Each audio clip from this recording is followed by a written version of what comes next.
Amazing. Um, well, hello everyone. My name is Alyssa Stamp. I'm CEO and co-founder of Ensure Equality, and today we're going to talk a little bit about cultural components and how to recognize them. So essentially, when you're in the workplace, when you're anywhere, how can you recognize the impact that culture has on your life and the lives of the people around you? Let's go to the next slide. So obviously, I look a little bit different than this picture. It was taken about a year ago. My hair has grown since then, but this is me. And this is a little bit of my background in the industry of insurance to give you that background. I spent 6 years as a commercial underwriter, 4 years as a marketing rep. I'm a licensed agent still.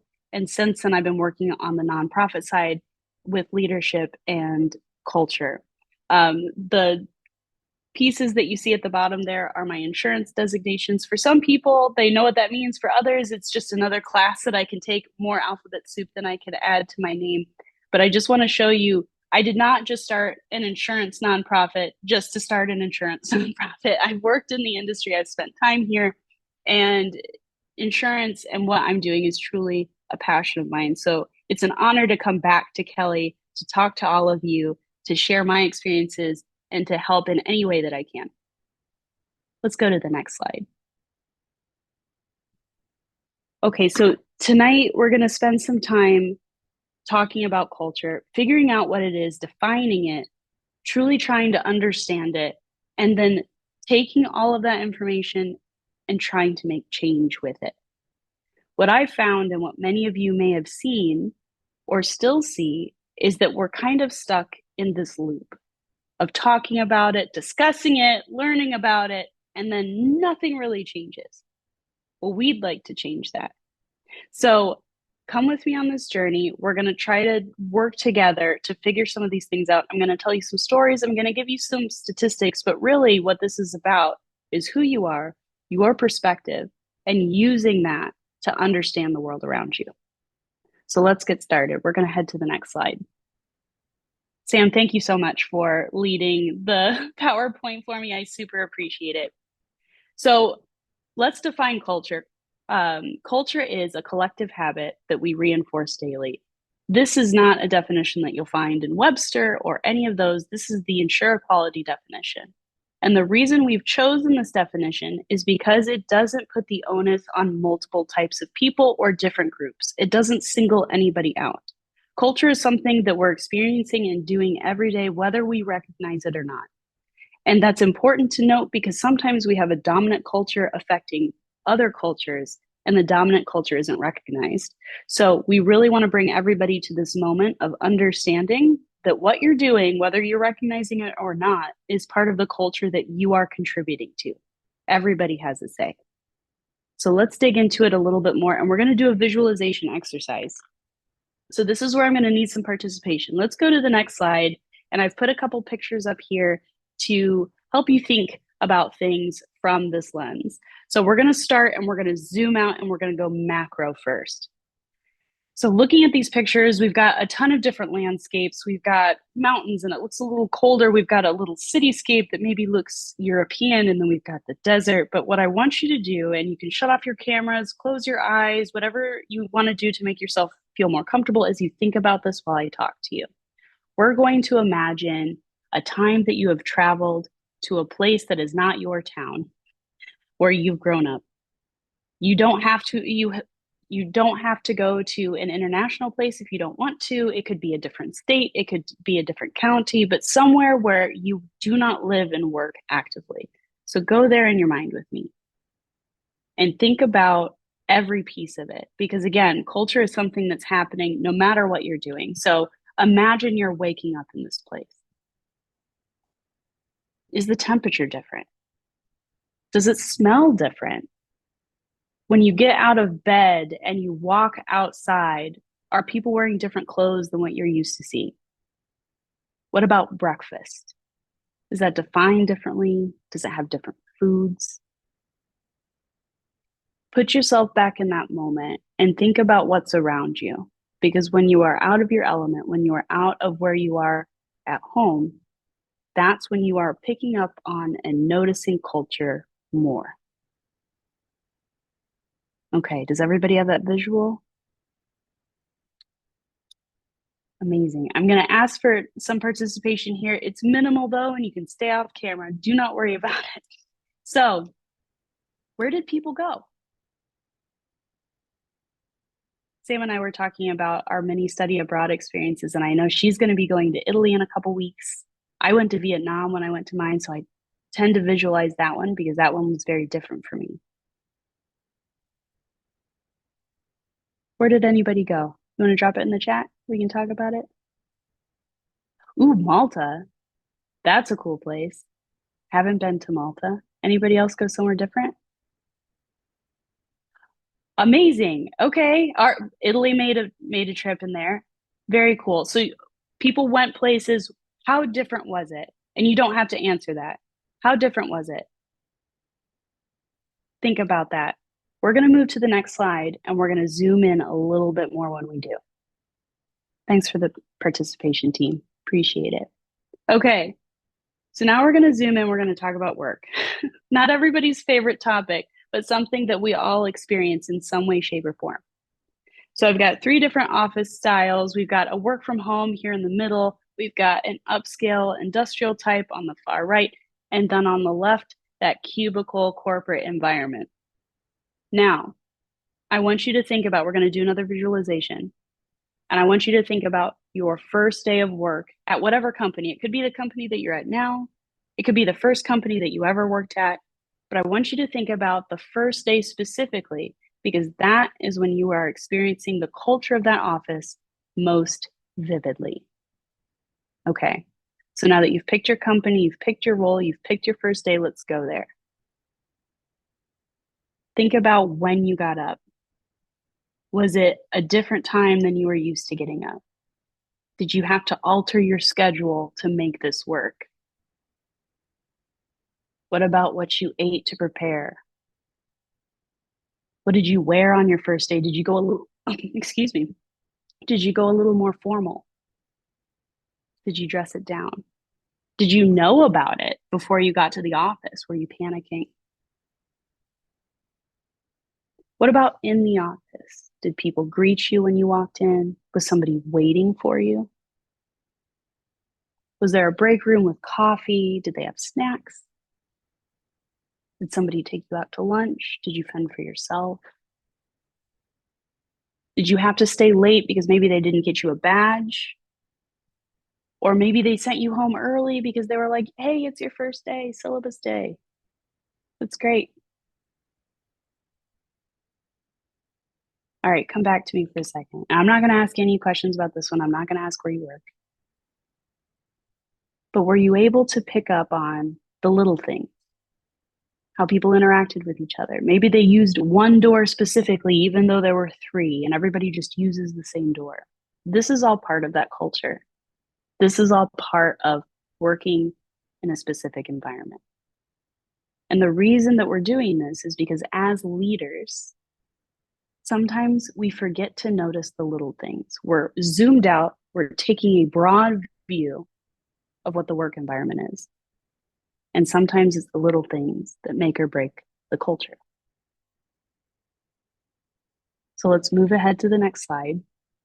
Keeping this in mind, I want you to keep that first day really fresh for you because we're going to do something together here with this list. So at IE, we have a culture rater. We wanted an award for it while this tech was still in beta.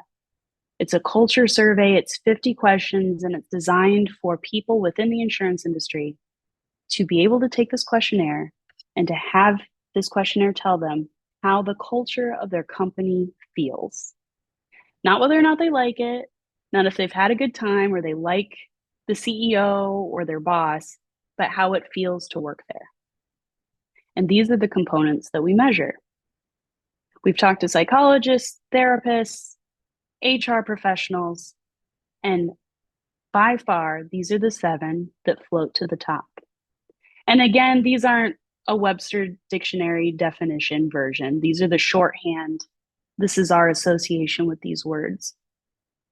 And I will tell you, having looked at a lot of the data, the 2 that companies tend to score lowest on are inclusion and integrity.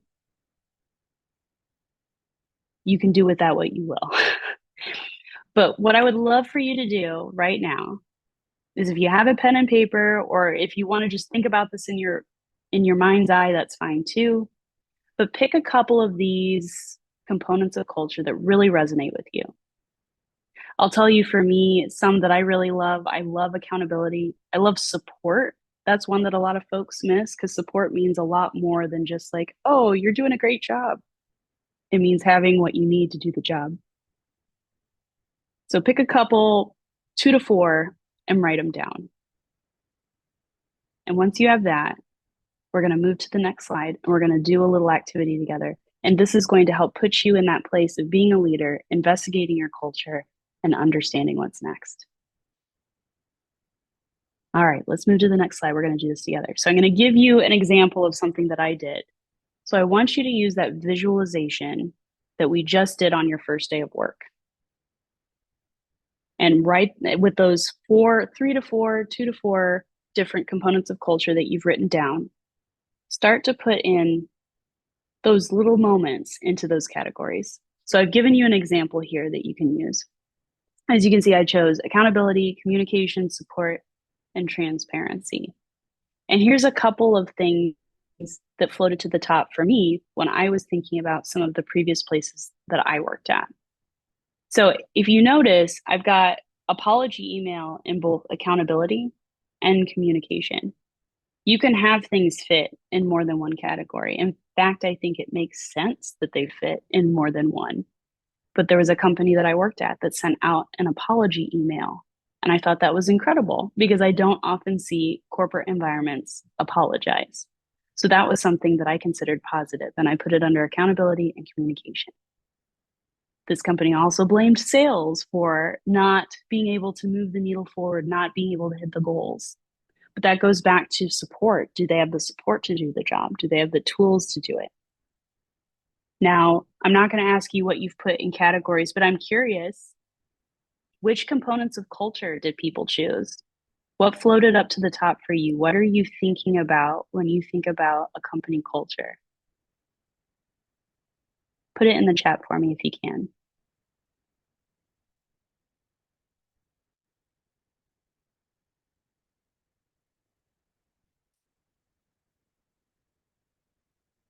Integrity. I love that you said that one, Jenny, because 70%, I think, is the statistic of companies use integrity as a value, a company value. This is one of the most commonly selected, and I think one of the least known. Anybody else have something different than integrity? Oh, okay. Thanks, Paul. Recognition, support, integrity, inclusion. Okay. So you can see not everybody is choosing the same ones. I want to be clear on that, because as a company, you don't have to get 100% in every category. What matters to you is going to matter something differently to somebody else. The goal is not to be perfect. The goal is to create a culture that supports people, and then find the people that really want to be a part of that culture. Awesome. Thank you for participating and helping me with that. Let's move to the next slide. Let's keep this going. So now we've talked about what culture is. We've kind of dove through it together, understood it a little bit, defined it. But I want to put some numbers and some interesting information in front of you, because again, I'm talking to a group of leaders. I'm talking to potentially entrepreneurs or current entrepreneurs. And I want to show you why, if you don't necessarily want to follow the line of talk right now with diversity, equity, inclusion, and belonging, why it matters, why it's important, not just from the cultural standpoint, but also from the business case, which I don't like to have to do, but here we are. It is important. It is now a part of your business. So I've pulled a couple of major quotes from Deloitte and Harvard Business Review, and I think both of these really hit home. When you're hiring and recruiting folks, you're going to be looking at more than people that are your age, people that are from your perspective. And specifically, the younger generations care deeply about diversity, equity, inclusion, and belonging.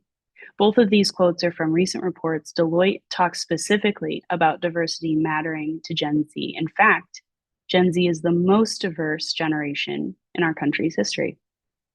So this does matter because it's your workforce, but it also matters because people are human and we care about perspective, and perspective breeds innovation. Harvard Business Review, I really love this one. And I'll just read it for you if I may. While 60% of HR leaders say employees are respected at work, only 44% of employees feel respected. I really want to emphasize the word feel here because it doesn't matter if you're doing all of the things, if you're going through all the motions, if you have all the processes in place and you're checking every box. It matters what somebody feels. In the questionnaire that we've built on Phoenix, we ensure that we use the word feel a ton. Here's the thing. Humans are emotional. You cannot consider an outcome purely logically because humans are not purely logical. So I want you to think about that when you're thinking about your workforce. How do they feel? Let's move on. We'll go to the next slide. I'm really excited to show this to you. You're only the second group of people that I've showed this to. We've only been in operation for a little under 2 years, but we've been running our survey almost the entire time. The survey actually is hitting its year mark this year. And so I have enough data to show you that we're starting to see trends. And so what I want to do is put this in front of you. Now, most of this is coming through from insurance, but I do think it's applicable. Oh, I've got a question. I'm going to pause for a second. If I'm a manager, how do I convey that I really care and I'm not just towing the corporate DEI line? That's a phenomenal question. Here's the thing. You cannot control how people feel, and you can't make them feel a specific way about you. I think we get caught up, especially in the society, trying to get immediate outcomes. And so there's this like sense of, well, how do I make them know that I'm about this? When the reality is it takes much longer than just saying, hey, we're going to have an event. I'm your new DEI champion, which is not a fun answer to hear. It was not a fun answer for me as I was walking on my journey, doing what I'm doing and running this company, because I can't prove to everybody that I'm about it, at least not in 1 year. I have to keep showing up and I have to keep doing the work. And it's not a sexy answer, but it's the answer that I think makes the most sense. If you're looking for a way to make an immediate impact and an immediate connection, what I would tell you is it's about this, not this. So it's about your ears, not your brain. Let me talk about that for a second. Most of the time, your employees will tell you exactly what they want. They'll tell you exactly how they're feeling, and they'll tell you exactly what they need to thrive. They stop talking when they don't feel that you're listening. And this is true in sales too. So if any of you have a sales background, this was something that I was brought up in. People will tell you exactly how they feel about something. For instance, the first time I was in sales, I was in banking. And the first customer that sat at my desk goes, I hate my old bank. They don't let me deposit overnight. I can't get off work early enough to make a deposit. And so I'm always behind, and then I get overdraft fees.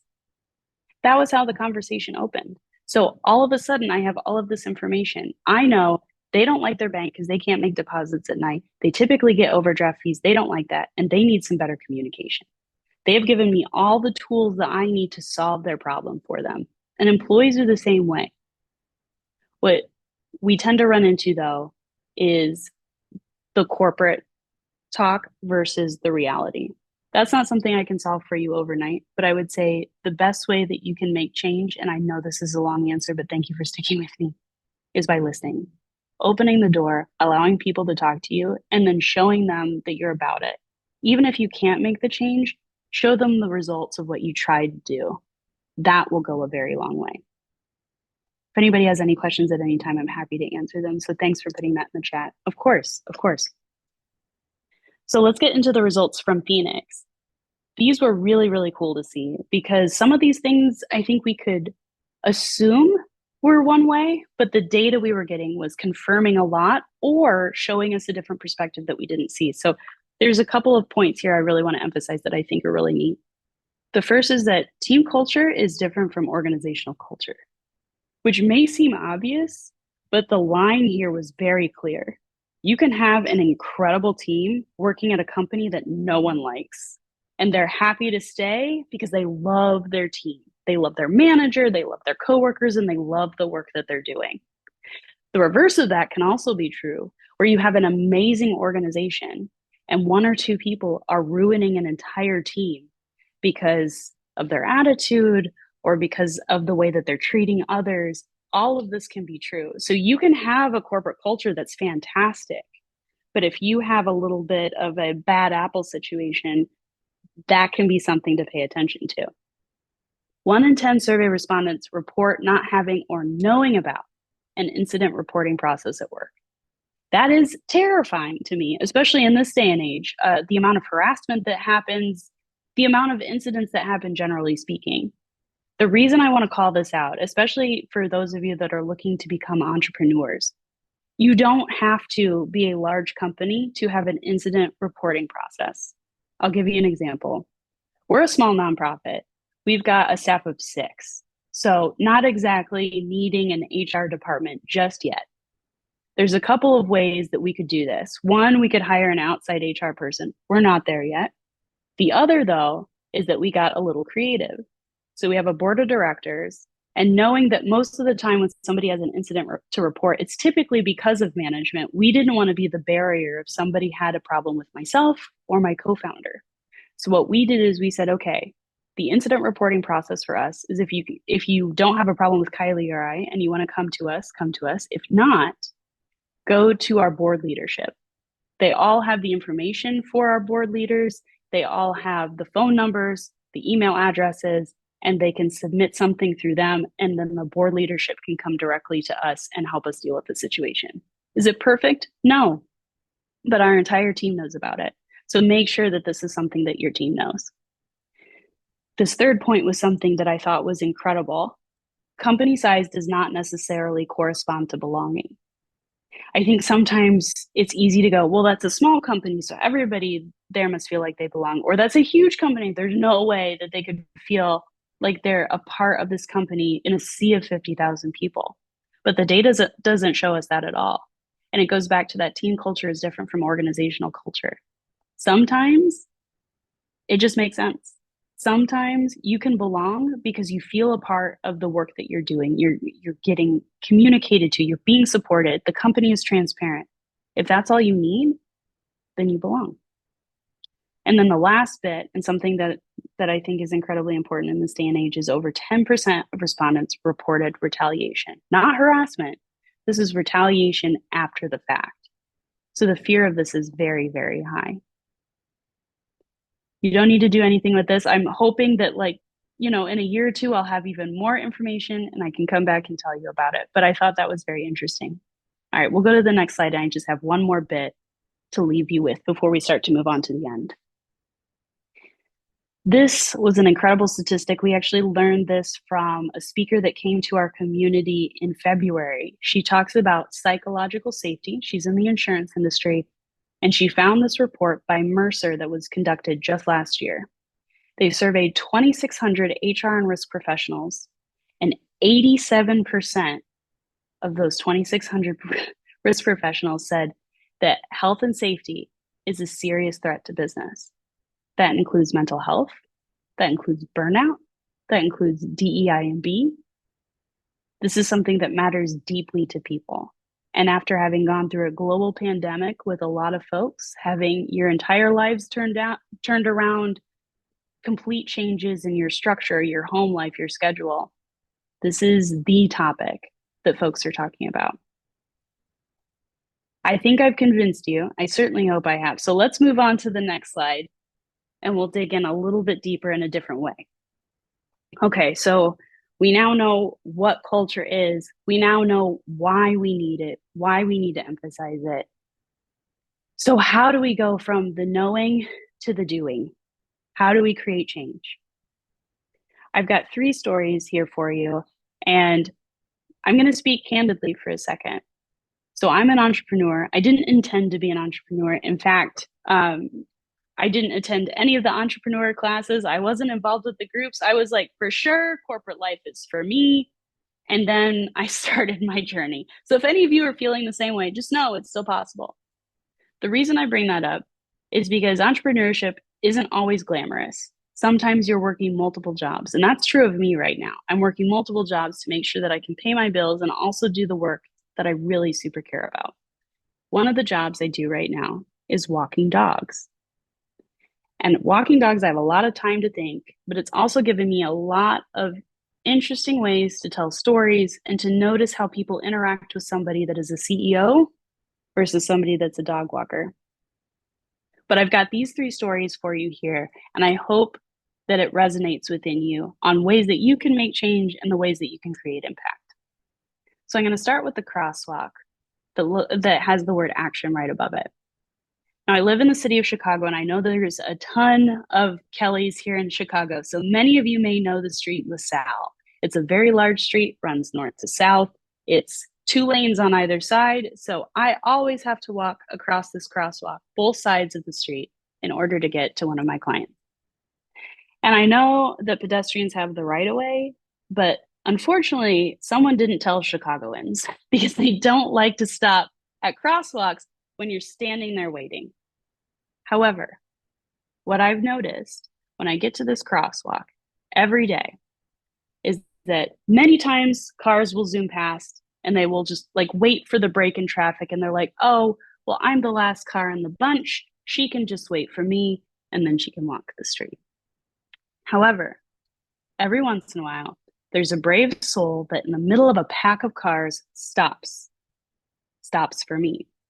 And sometimes the cars next to them do not stop. Sometimes they'll zoom past, but I will tell you what, 100% of the time, if the car that stopped stays stopped, all of the cars around them stop too. It's human behavior. We follow the leader. We pay attention to each other.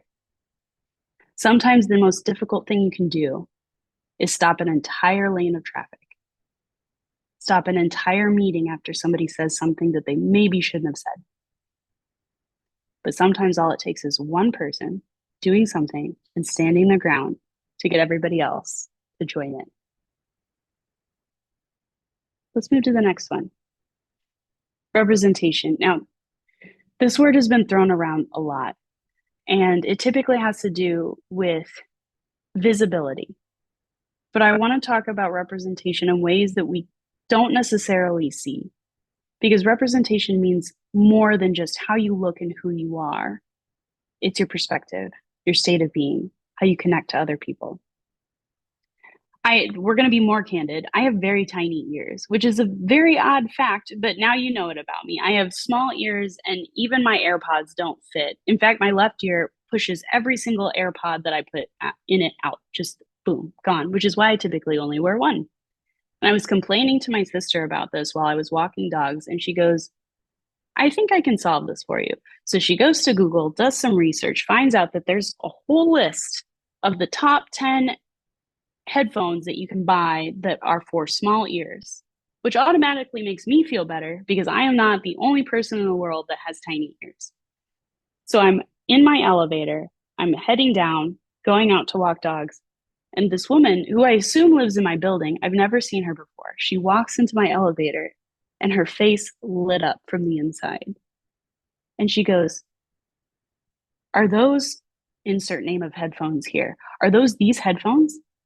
I said, they are. I have really tiny ears, so my sister found them for me. And she goes, oh my gosh, I have tiny ears too. And I only wear one headbud because it fits just in one ear. And I said, oh my gosh, me too. And we had this incredible 2-minute conversation on an elevator ride about tiny ears. I have no idea what her name is, but I can tell you that when she walked off the elevator, she walked off completely different than when she walked in.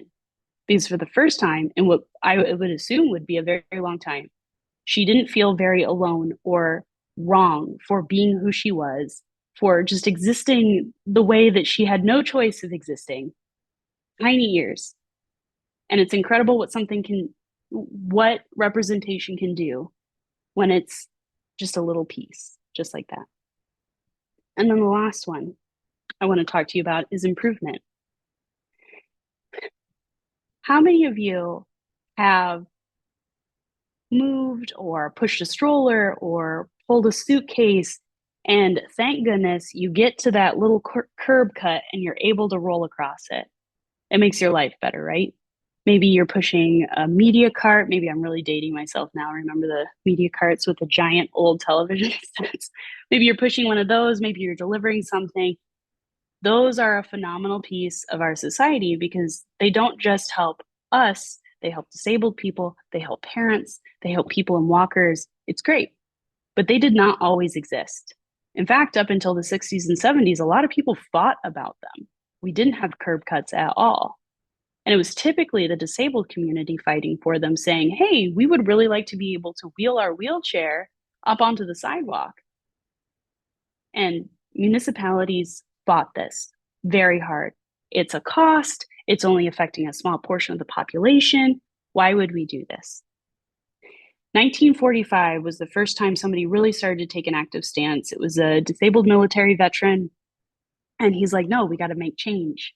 And through multiple decades of advocacy, what ended up happening was vandalism.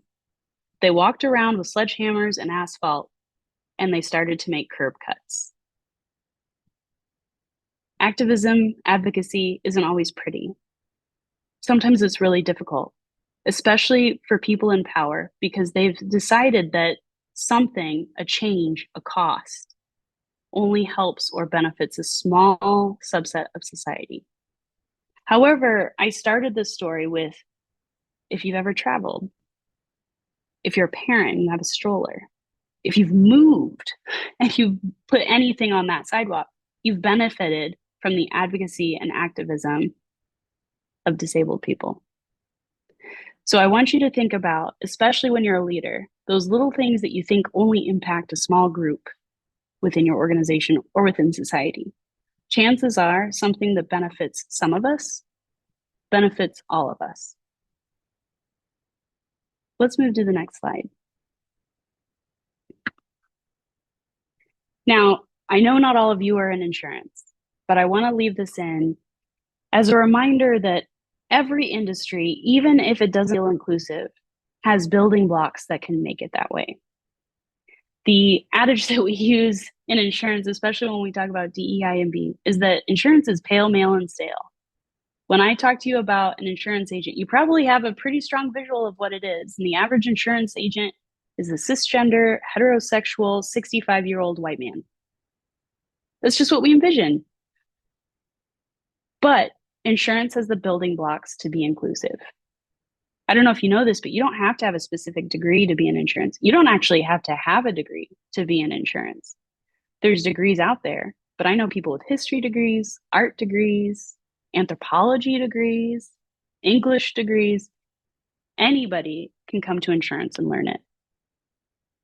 Whatever your skill set, you can be in insurance. Think about marketing or all of the little pieces that run a business. We need all of those folks as well. And I love the multiple lifestyles piece. This is not something that people talk about very often, but it is true what they say. A lot of insurance agents play golf during the summer, but it's also great for parents. Think about when you have kids that are off school, your downtime is when their downtime is. So insurance, on the face of it and looking at it demographically, doesn't look like an inclusive place. However, it has the building blocks to be it. And whatever industry you're in has those too. Sometimes it takes finding them and starting to put those down as your foundation so that you can build on top of them. Let's move to the next slide. We're nearly done, folks, story, and then I'll stick around for questions and then we can chat a little bit more. Well, I would not be a good CEO or co-founder if I didn't talk a little bit about IE and ensure equality in what we do. So everything that we do falls into three buckets: accountability, community, or transparency. I've talked to you a little bit about Phoenix. That's our online culture rater.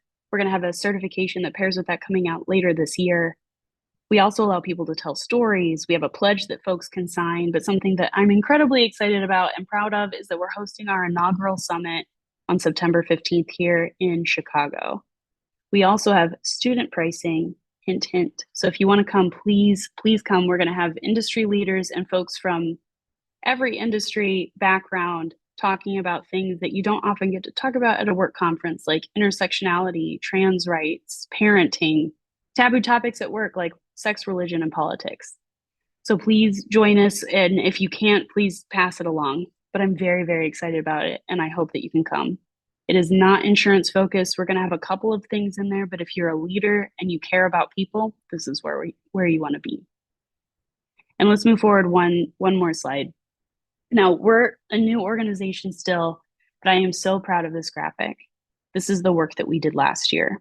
So we're a nonprofit, we're a 501c3 nonprofit, which means most of our income is from donations. And you can see this isn't just a map of donations, it's people that have volunteered, advocated for us. We have partners in these states. We're in about half of the states, Canada, and then we just added a volunteer at the beginning of this year from the UK. So we're officially international, which is pretty cool. The work that you do matters. The culture that you create matters. Who you are matters. If there's anything that I want you to take away from this, is that whether you feel like it or not, you have an impact. Everything you do contributes to, takes away from, or changes the culture. So bear that in mind. Next time you walk into the office, you recruit, hire, you are not useless. Your impact is vast. Thanks so much for having me back, Sam, and for hosting this. I really appreciate your time. And yeah, let's move to the last slide. Thanks to Jenny for dropping a question in the chat. Does anybody else have anything for me? And please do connect with me on LinkedIn. I'm decently active there. I would be happy to talk to you, make connections for you. I'm still a Kelly, even though I'm an entrepreneur, even if it wasn't intentional. Hi, Elisa, you mentioned you're in Canada. I'm in Canada. Where in Canada are you? We have a couple partners. Let's see, we've got one in Ontario, and then we just added somebody else. Oh, I'm gonna blank on it. I'm gonna have to get back to you. There's a couple spots now, though. I'm pretty excited about it. That's amazing that you're in Canada. Yeah, okay. I'll connect with you on LinkedIn. Yeah, please do. Let's chat. I would love to chat further. Yeah, thank you so much for the Very slide nice. and the talk. It was impactful. Thank you. Thank you. I really appreciate that. And Elisa, this is Jenny. I'm actually in Chicago as well. So you guys you'll go in to speak with all kinds of companies. It's not insurance specific, right? Right now, we're honing our focus there, but I have given talks to conferences outside of insurance, absolutely, because as you know, this transcends an industry. We specifically went into insurance because myself and my co-founders have a background in insurance, but we can talk to more folks outside for sure. Yeah, I'm curious. Could you tell me a little bit more? So you started with insurance because that's your background. Did you feel like insurance was an area that you really wanted, or an area of concern, or just where you wanted to start? Both. Both. You hit on it exactly. To give you a little bit more background, the reason this company came into being is because I went through a terrible harassment at work. Now, I had been through more than one, but this one took the cake. Over the pandemic in 2020, I had been on the carrier side of the business and I moved over to the agency side. And within 4 months, I was experiencing sexism and homophobia on broad display. And I thought my life was over. I knew my career was over and I didn't know what to do. I'd already spent the better part of 2 decades in the industry and I was being blocked from entry on multiple points. I was being told I was a liar. It was a really, really awful time. And what changed all of that for me was sitting on a Zoom call with a bunch of other women from the industry. We had no business having anything in common. We came from different backgrounds, different intersections, different geographies. We were different ages, different parts of the industry. And there was one day where somebody goes, Alyssa, what's up? And I think any other day, I probably would have brushed past that and said, oh, I'm fine. I'm having a rough day. I don't want to talk about it.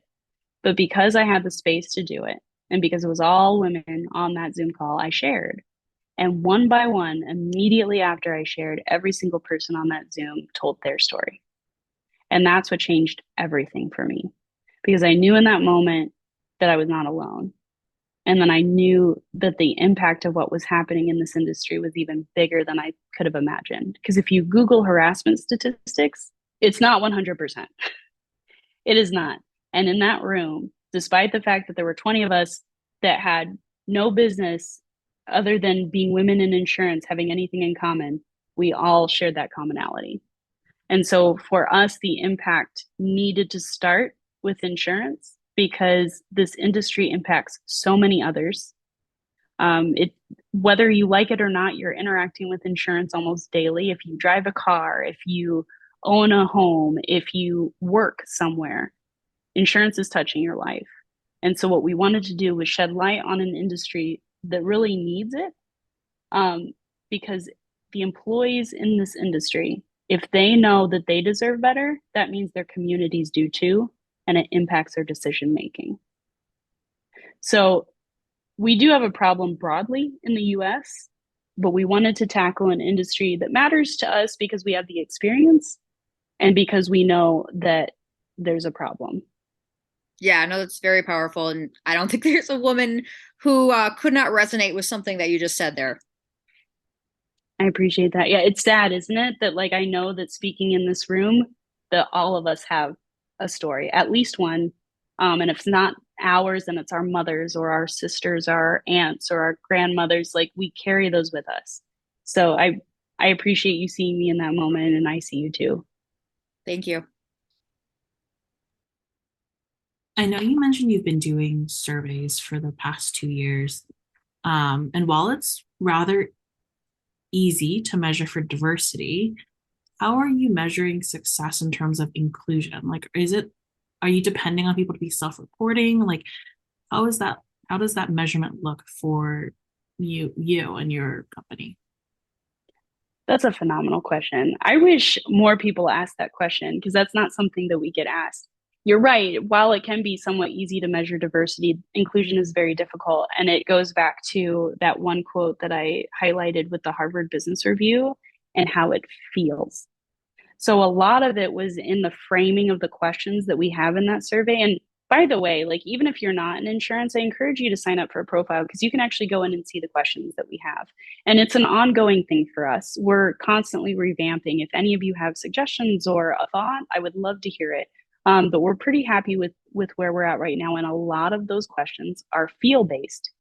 And beyond that, even more of those questions are on a pain scale. So, you know, when you go to the hospital, and they're like, where are you on the scale of like really angry red face to really happy green face?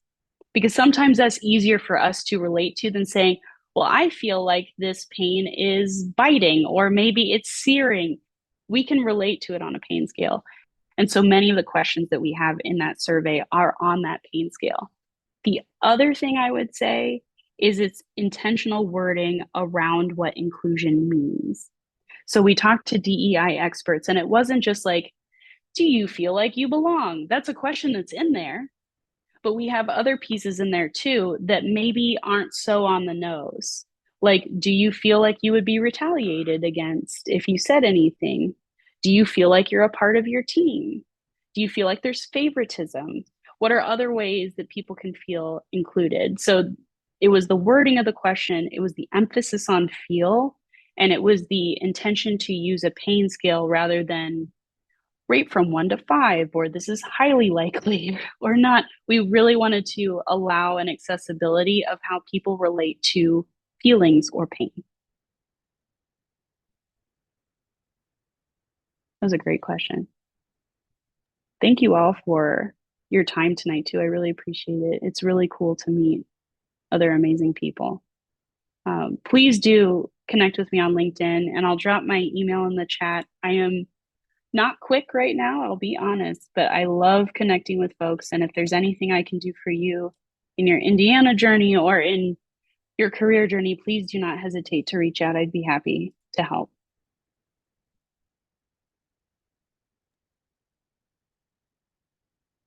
Does anyone have any last questions, remarks? All right.